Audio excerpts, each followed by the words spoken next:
Hello, everybody. You're listening to the Natural Healing Show for UK Health Radio. I'm your co-host, Catherine Carrigan, medical intuitive healer and Amazon #1 best-selling author.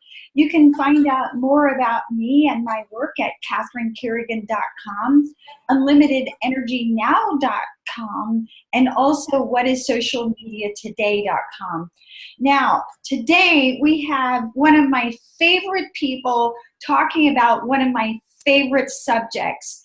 And we have as our guest today, Suzanne Dulin, and she's going to be talking with us about the healing benefits of yoga. Welcome, Suzanne Dulin. Thank you. Hi, how are you, Catherine?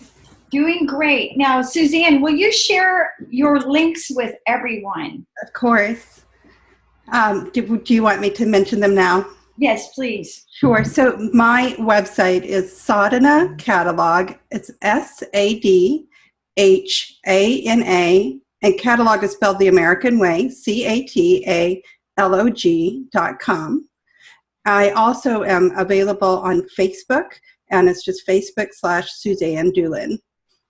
And I want to mention for those of you yogis out there, and there's a lot of us yoga fans and yoga teachers worldwide, that Suzanne runs a Facebook group for yogis. So Suzanne, can you also share with everyone your link to the Facebook group? It's the name of the Facebook group is the Sadhana Community, SADHANA Community. And the link is just, if you go in and type in the group, Sadhana Community, you'll see our group there. Okay, so Suzanne, there's a lot of groups online talking about yoga and talking about how to do a better job about teaching yoga. So can you share with our viewers and listeners, what's the benefit that you really focus on in your Sadhana Facebook group? My focus is on how to become an extraordinary practitioner. I think there's a lot of people who are interested in becoming very good at yoga, whether they've just started at yoga or whether there's somebody who's been practicing a long time. I felt like there needed to be a group that addressed how you became excellent at it. Beyond just, here's how you get started, that's great. And even if you just get started, you can still be working toward excellence. I really wanted to hold a higher standard for what we become as yoga practitioners. I believe that when people truly follow their own voice, their own path, that they go someplace different from everyone else. I wanted people to be supported to go into their own unique path. And I didn't want people to feel alone following their paths. I wanted them to see that there's a group of people who are all supporting each other to become unusual, different, and exceptional. Thank you. And Suzanne, you also have an online yoga catalog for us yogis. So can you share with our listeners and viewers about the Sadhana Catalog? Yes, I am very proud to represent people that I believe are truly exceptional in their own practices, and they've created things out of love. To me, when I work with the things that I bring into my practice, I want them to have a sacred energy. So the people that create things is very important to me. All the people that create the products in my catalog, whether that's online learning or it's a physical object like a mala. I'm wearing one of the malas that my mala maker designed. They all are people who they're devoted to what they do. They create their products with love, and you can feel it.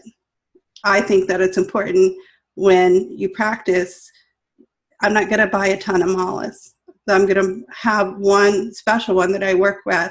I want the energy and that to come from somebody who is an extraordinary practitioner and who understands the power of the stones that she's working with.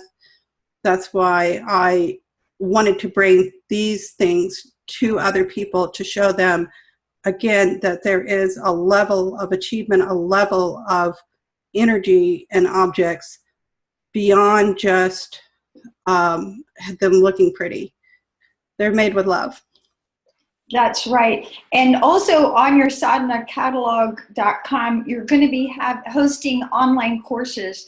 And I know you and I are working on a course that we call 8 Minutes to Inner Peace. And this is a course of breathing exercises so that you can practice in the comfort of your own home and learn how to heal anxiety, depression, high blood pressure, insomnia, sleep apnea, and many other conditions naturally without drugs, just using breathing. And this is what we're all about. The Natural Healing Show is to empower you to heal yourself naturally, anytime, anywhere. So, Suzanne, I've taught yoga for 21 years. How long have you taught yoga? I started teaching yoga in 1998. So. How long is that? It's 18 years because I started when my daughter was 1 and she's 19 now. Oh, very, very cool. To remember. So what is it about us crazy yoga teachers that we keep at it for so long? Why do you think, we're so passionate about teaching yoga? I am passionate about it because I feel that I was meant to do it. I feel like I can't not do it.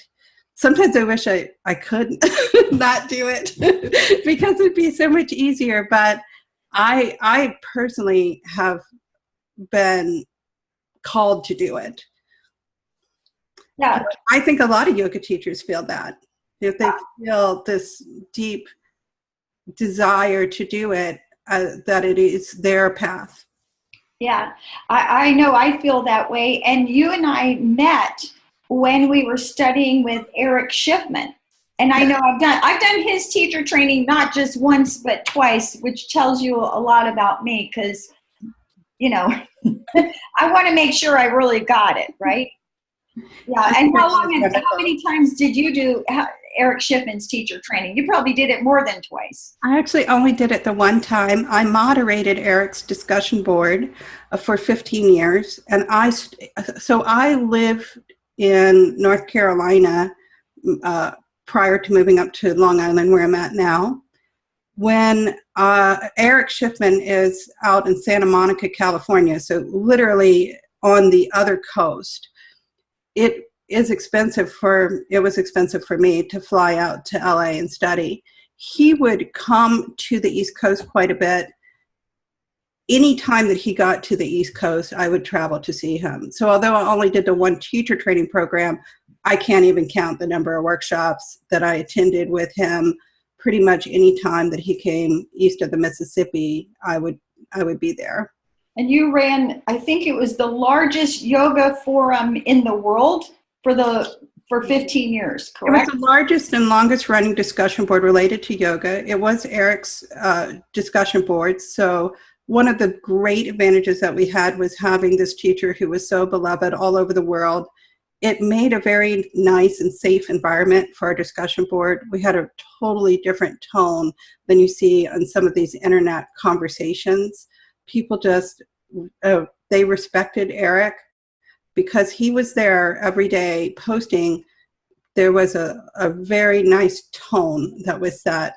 We had, at the height of that discussion board, about 100 posts a day. We've had over 2 million views on that site.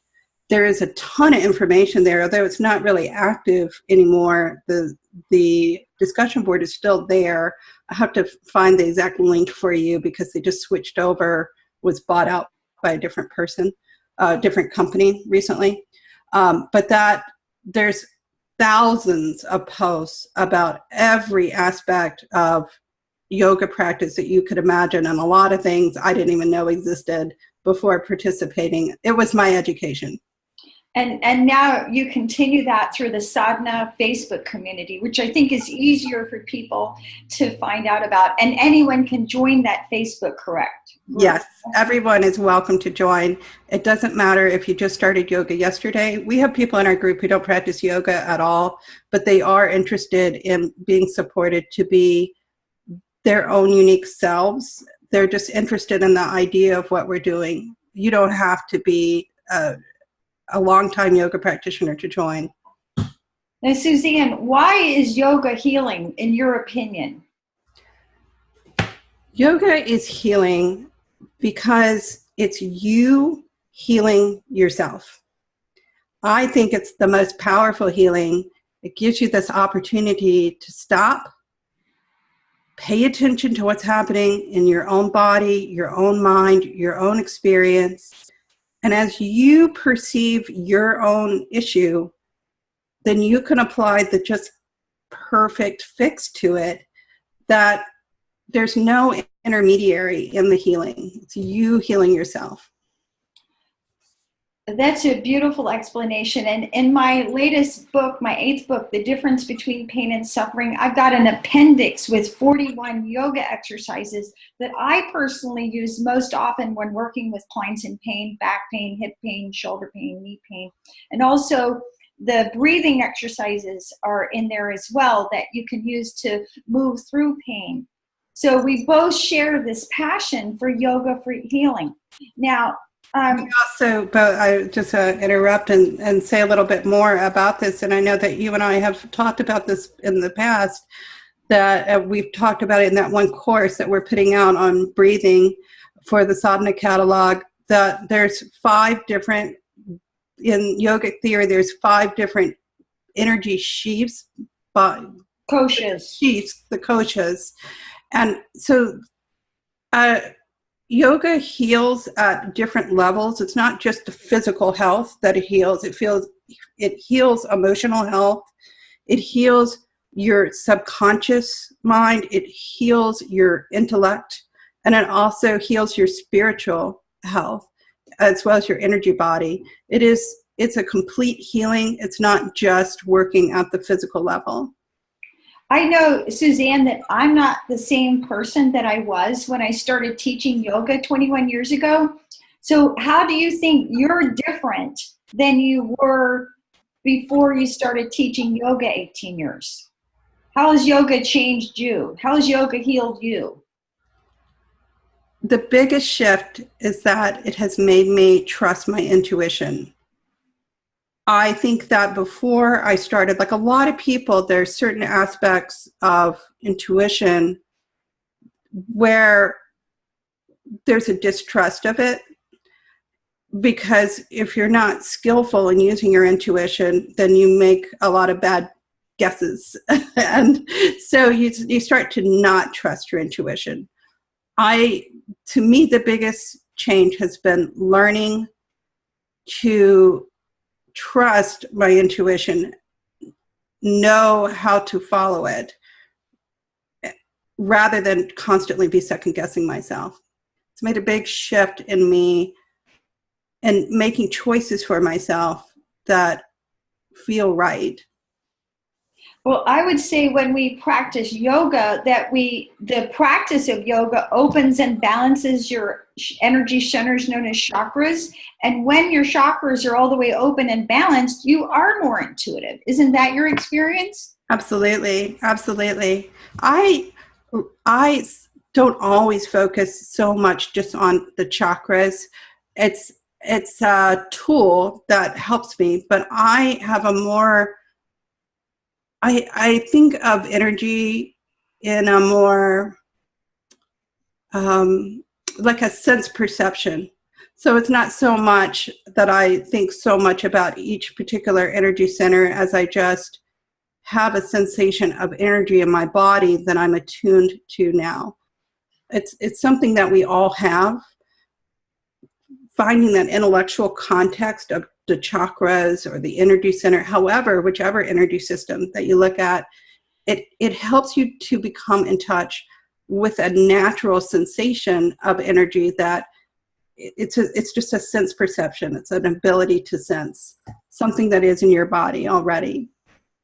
Now, Suzanne, as you know, there are many different styles of yoga.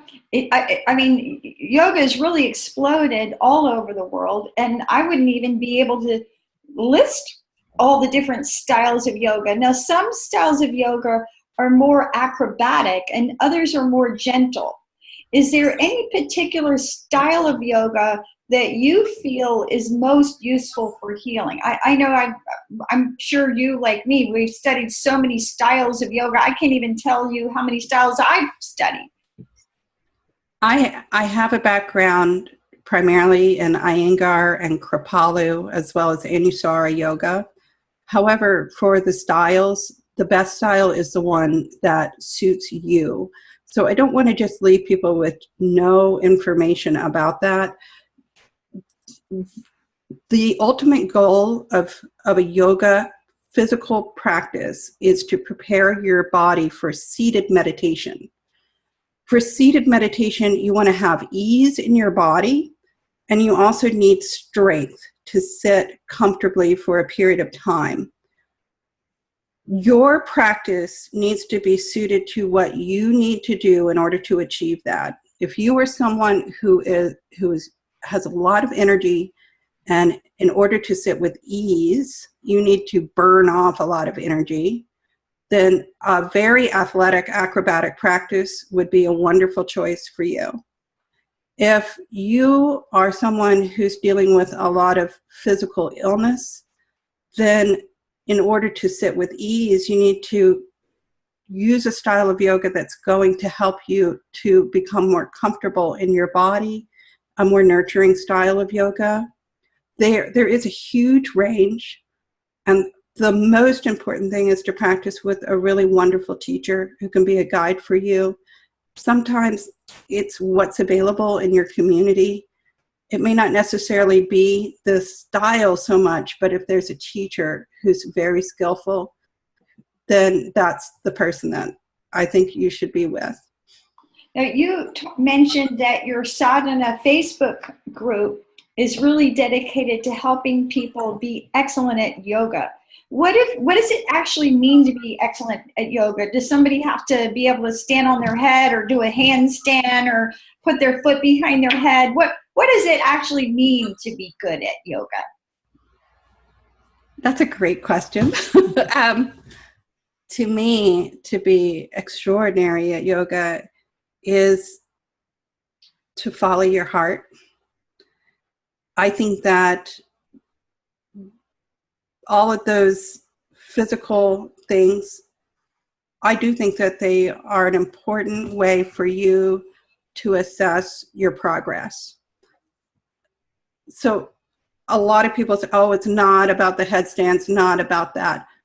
There is a value in challenging yourself. There is a value in learning that you have that capability to do things that are beyond what you imagined you can do. Once you do that, I did that, I became a circus freak practically. There's a next stage, which is this comfort in what you're doing, a sense of exploration of yourself.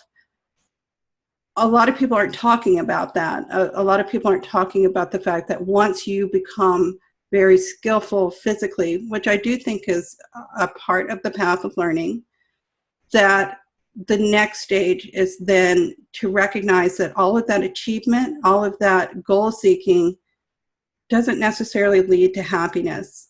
I think at the advanced stage of practice, you become comfortable in who you are, and you begin to push yourself more and more in the direction that you personally are meant to go. That's where I want to support people to go, is to go in the direction that their heart is pointing them.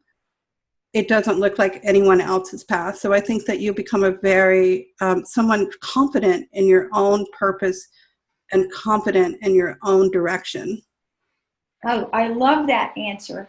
Now, Suzanne, what does your personal yoga practice look like? My practice is pretty intuitive. My main focus is on the ongoing movements that my body makes as I breathe. We are always moving because we are breathing. We're not always aware of those movements of breathing because they happen at the subconscious and unconscious level. But we can become aware of them. And that's where I focus my attention when I'm in my practice. I tune in to the experience of my breathing, and then I try to create an experience of breathing that is at ease. As I said, you have to have strength and ease in your body to sit for meditation. I start to notice the ways that I'm restricting my breathing and then move in order to open up my breathing to be so that it's full and unrestricted. When I sit for meditation, this is, as we know, working with the breath is working with your energy body so that my energy is totally open for meditation. That's my goal. There are times when I practice and it's 10 minutes and I'm ready to sit for meditation. There are times when it takes me an hour to burn off my energy and work things through. I'm very confident, because I practice a long time, that it doesn't have to be a prescriptive practice. It doesn't have to be a certain thing every time. And I don't necessarily feel that I have to practice for a certain length of time in order to achieve. My goal is to have a wonderful experience of seated meditation. And it's not, to me, based on time, it's based on the experience. I had such a beautiful answer. I have to contrast that with my personal practice. My personal practice at the moment, I have to share, is what I refer to as throw the tennis ball yoga. And that I have a 2-year-old puppy, and she's there with me. So it's all the poses I can do while having a tennis ball shoved in my face.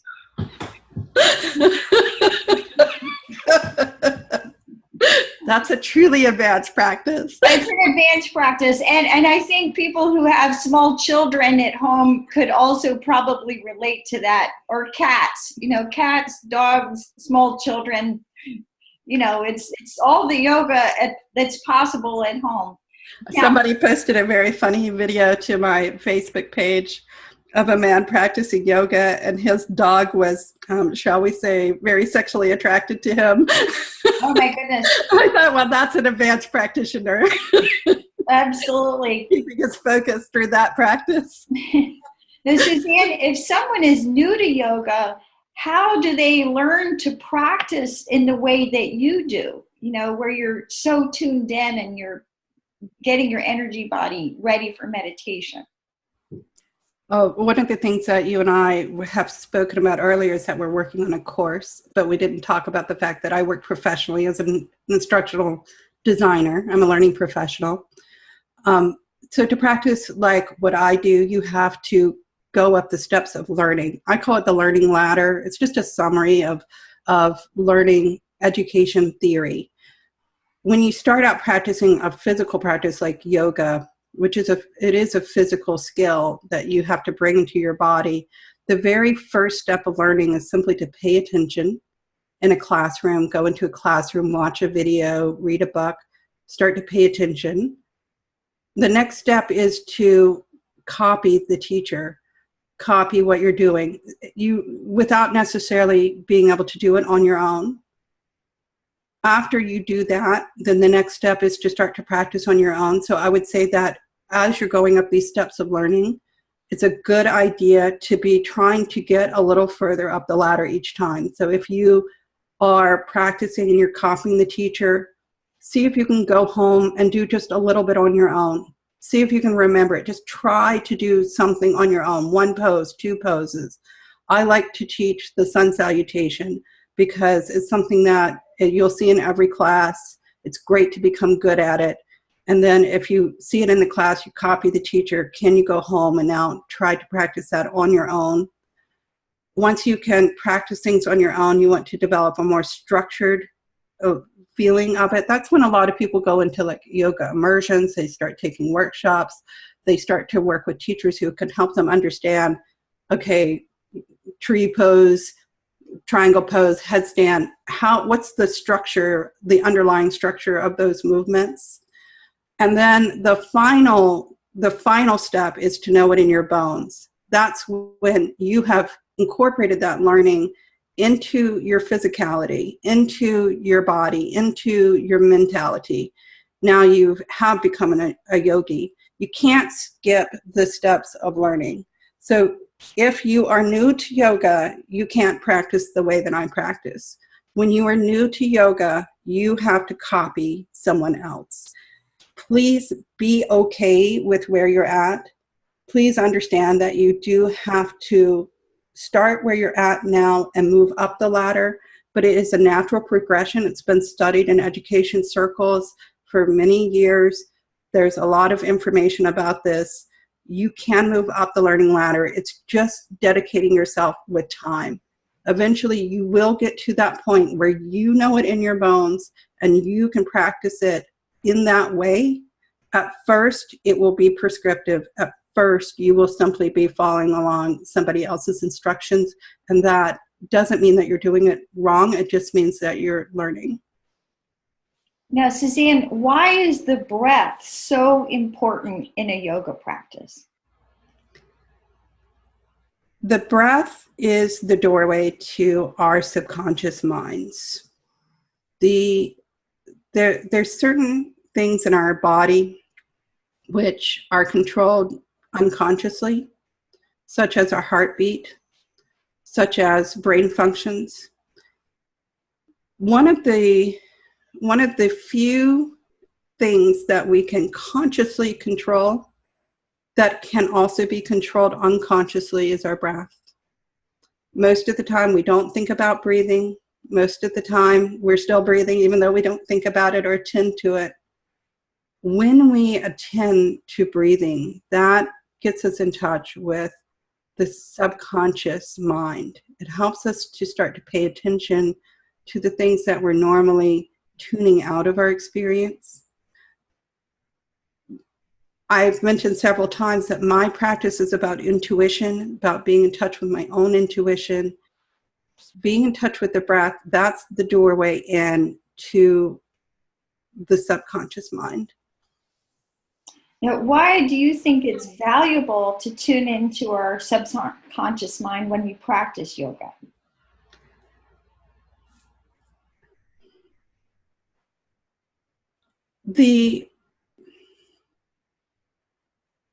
So the unconscious mind, that's the things that we really can't have access to. For example, we're talking and you and I were using English.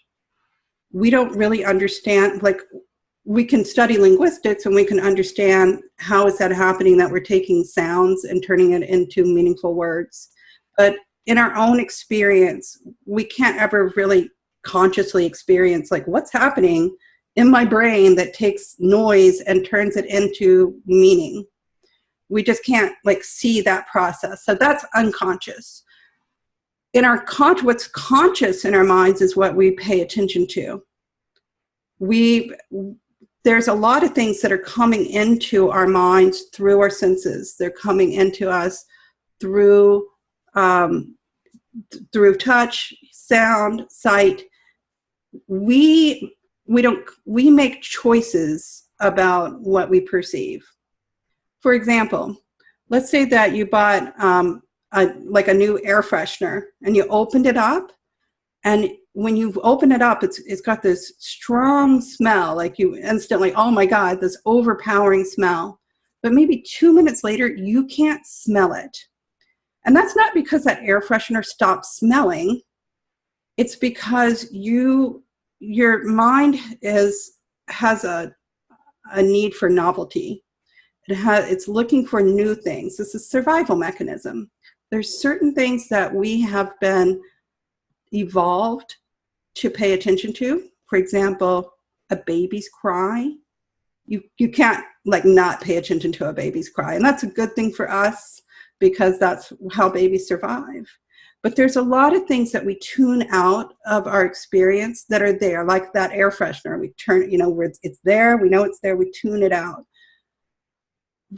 Becoming in touch with your subconscious, that gives you this ability to be aware of all these things that you're blocking out of your conscious experience.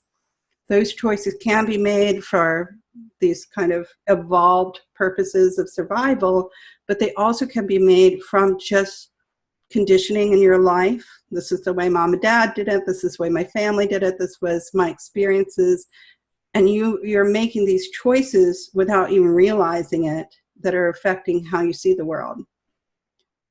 Tuning into your subconscious, it gives you this opportunity to see things that you might be screening out in your daily life and make more conscious choices about what you bring into your life and what you remove from your life, the things that bring you health and the things that are taking away from your health.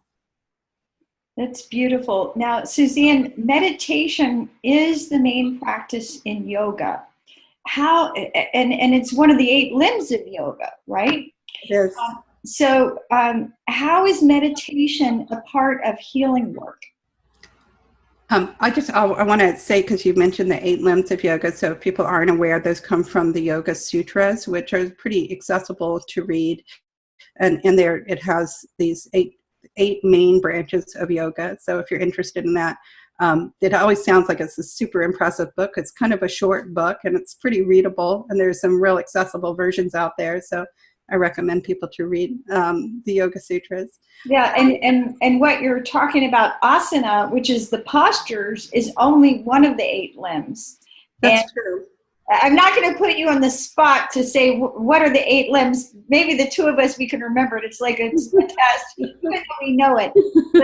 But meditation, dhyana, is one of the, not like Diana, the late princess, but dhyana is meditation, right? So as far as the second part of that question about how is meditation a part of healing work, what I was saying about your subconscious mind and how you have the things that are in your conscious mind are the things that you bring through your attention into your conscious mind, whether it's because there's an evolutionary thing that makes those things come into your attention, or whether it's because of some kind of habitual conditioned response. When you go into meditation, you're basically tuning out all of that attention-seeking mechanism. You're sort of taking the brakes off. That opens you up for things that are in your subconscious experience, things that are coming in through your senses, and yet they may be things that you wouldn't normally pay attention to. It feels revealed. It feels received. It feels like it's coming, it's inspired. There are things that are there in your experience that you're tuning out, and you can become aware. Those things can help you to make big shifts in your behavior for your physical health, for your emotional health, for your intellectual health. These kinds of inspiration that you receive in meditation, you can only do it by stopping focusing on your daily life and allowing yourself to have that experience of your unfiltered subconscious mind. Now, Suzanne, I can remember years ago, one of my new students waiting for me at the end of a yoga class, and she sort of whispered to me, and she said, "I'm thinking during meditation." and I said to her, I was like, "You're the only one." And, so a lot of us, we hear about what does it mean to be good at yoga? What does it actually mean to be good at meditation? Because I think some people really think, gosh, there's something wrong with me. I can't get my mind to totally shut off. I was at a retreat not too long ago with the famous meditation teacher, Sharon Salzberg, and she was saying that at the temples where she studied, that there's sort of a joke that if you can pay attention for just one breath, even, that you're like a accomplished master. It is the nature of the mind to wander. It is the nature of your mind to get off on its own tracks.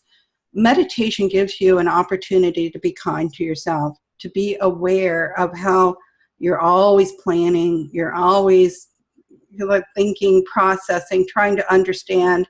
You're always telling stories. That's part of the function of your conscious mind, is to create a story of the world around you, to help you make order of the world around you.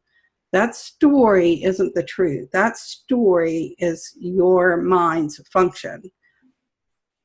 To be a good meditator really just means to have a sense of kindness for yourself. And that's the practice of meditation, is developing that kindness and love for yourself so that you can accept your limitations as a human, so that you can accept that, okay, my mind likes to tell these stories, but that's not me. The story isn't me. I can detach from the story, and I can change the story. I think that advanced meditation practice is simply a practice of treating yourself with love.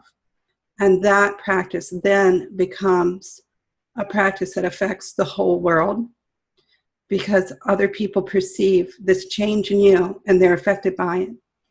Wow, what a beautiful story, and what a relief, because I know I've taught yoga for 21 years and I've meditated for a long time, and I don't consider myself an advanced meditator.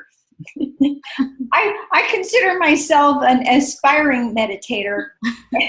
The more you become good at meditation, the more you feel like you're, like you start all over again at the basics. I don't think I've had big, amazing experiences during meditation, the kinds of things that people seek out. But I've also had those practices where I sit down and my mind's just going. And I think, okay, let's just return back to listening to the breath. Yeah.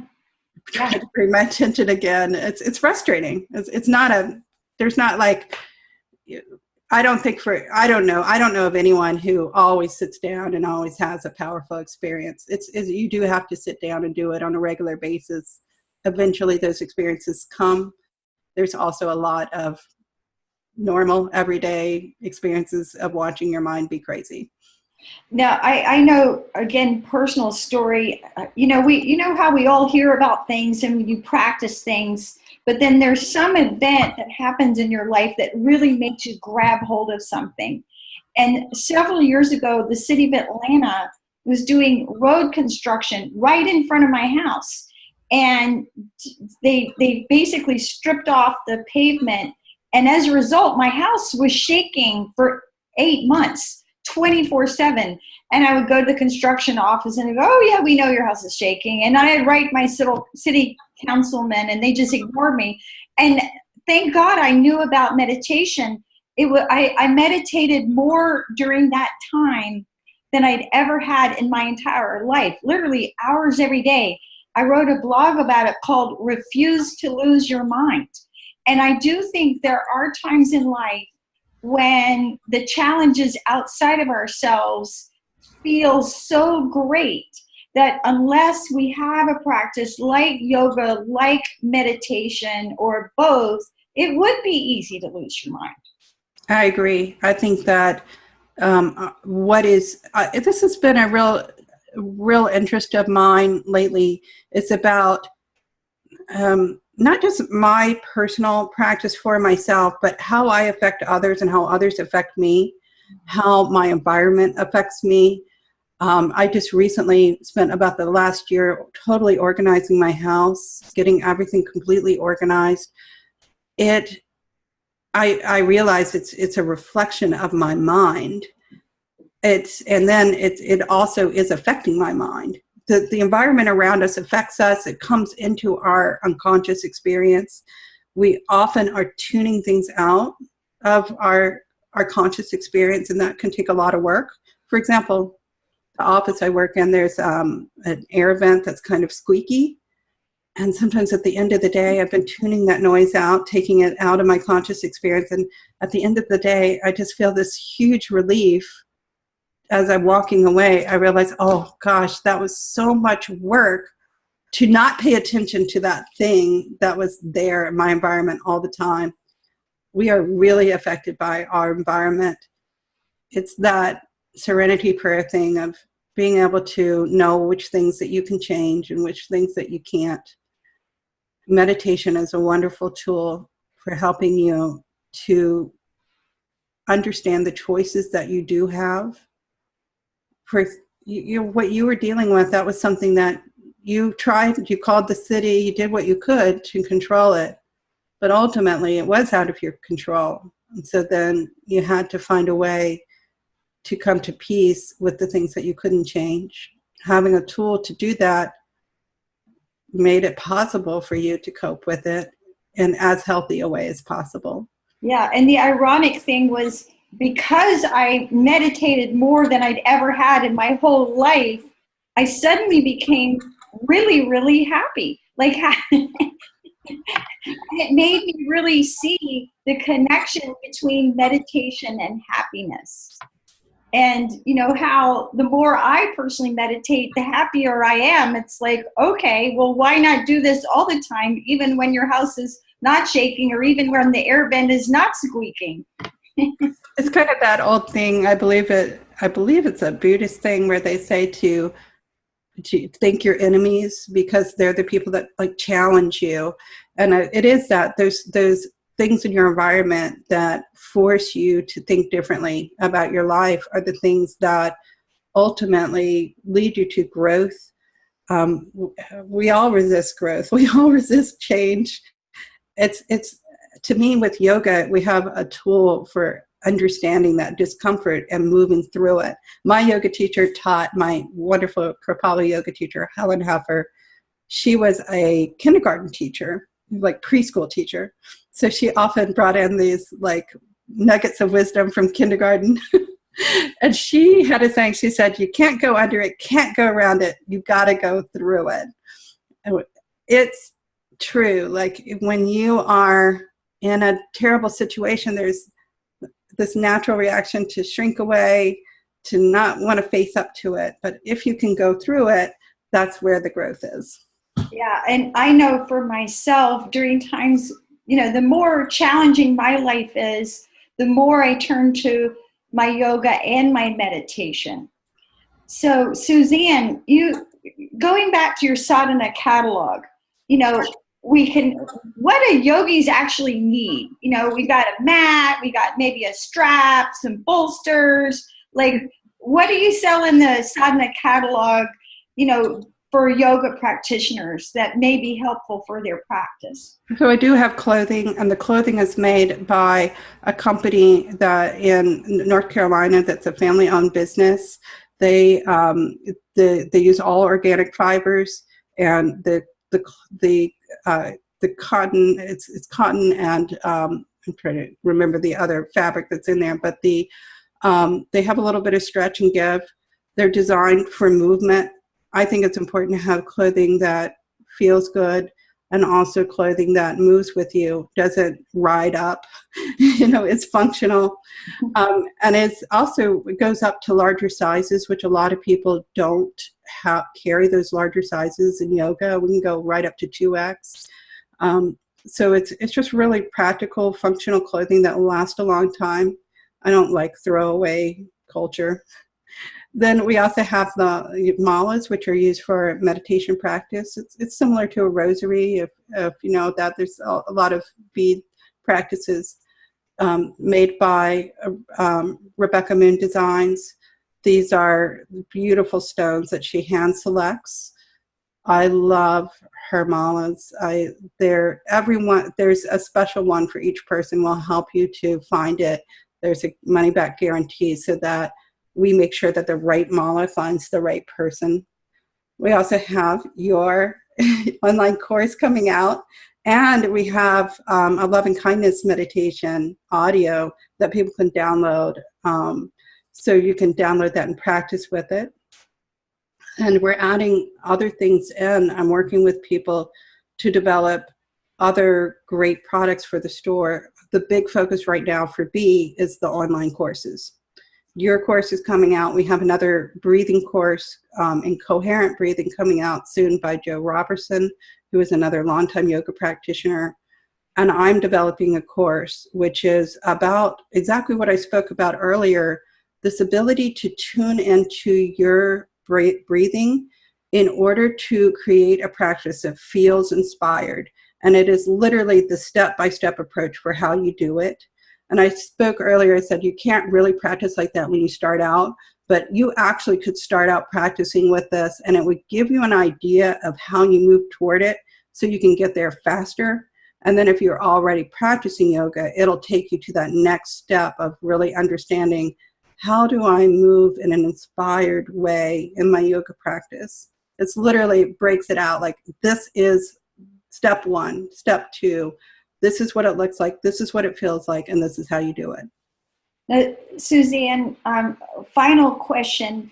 How does a person use a mala while they're meditating?